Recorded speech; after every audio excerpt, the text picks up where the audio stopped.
Hi everyone, I'm here on Loud Bad Bike.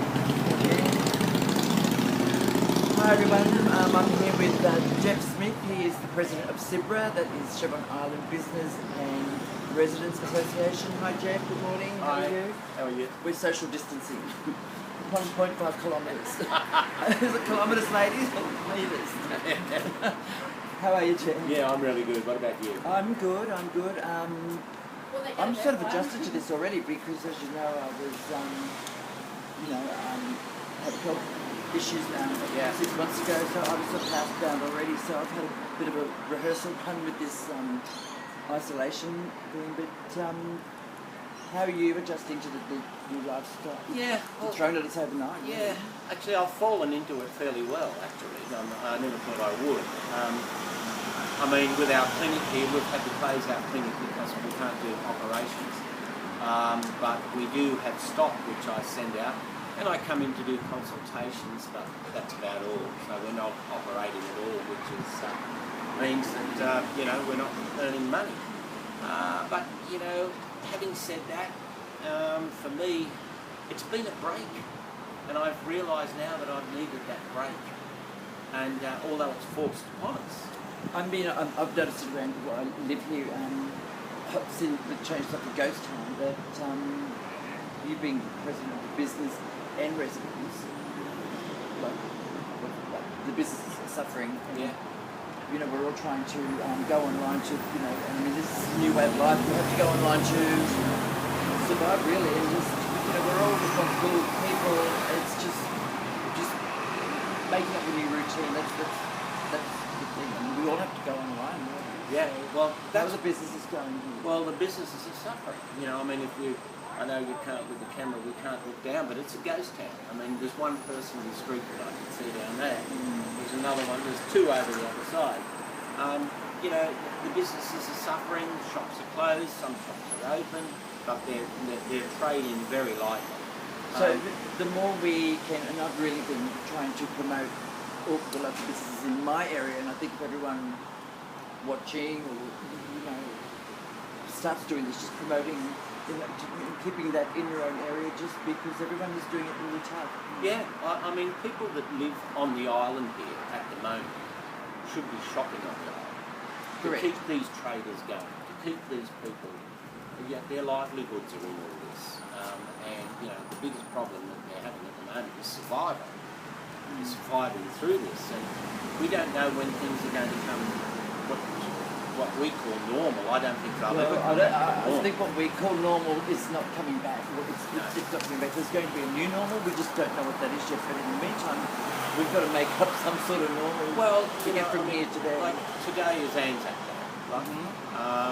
And in our street, everybody went out onto to the footpath. We never congregated together. Everybody was in their driveway, and we had Anzac Day that way. We had our candles. It was just a different experience, but it worked. And I think what we're going to find is that a lot of things that weren't normal are going to change, and we won't see. It'll be a new way we think and do business from now. Correct. But like I'm saying, in the meantime, we really have to support each other. We do. We need to support each other. We need people on the island here, shopping on the island. And how are the residents going? Well, the residents, the population here, a lot of them are not working. So they're feeling a little bit isolated because they can't go to work. The business is closed down, or work is closed down. And of course, you've got the retired community here as well. Well, they're suffering as well because their amenities are closed, so they can't go to them. Well, something that had me in shock was one of the ladies here on the island. I've done aged care, as you know, and the lady here said, "Had I put my name down for voluntary nursing?" And I didn't know that was even going on, so I did, and I looked up a few people that I know, aged care in their homes, and their in-home carers, the regular in-home carers, were cut off overnight because authorities thought they were high risk, and elderly people in the community just sitting in the house 3 days with nothing. They don't know how to work computers, so there was no connection. connection with the world. So I mean, Yeah. you know, everyone has to have a computer now or just a phone, you know, to keep in touch, and that's something I'm going to really target, is making sure the elderly have, you know, that device. And I mean, these devices are so easy to operate. You know? Yeah, it's just training. I mean, even for myself, you know, I'm not a very good, you know, tech person, but you know, I can get by. You know, I can get by, and so I do feel for the elderly because they'd be doing it a bit tough. And when you don't have the nursing, you know, fraternity being able to come out and do what they normally do, well, it's tough, and it makes it tough for the elderly. And you know, like, hats off to people like you that can come in. Well, the in-home carers, the elderly community are used to that. They're coming back and they can only do 3 clients a day instead of, apparently the problem was before they were doing 10 clients a day. It was a high risk of them spreading the virus. So, Yeah.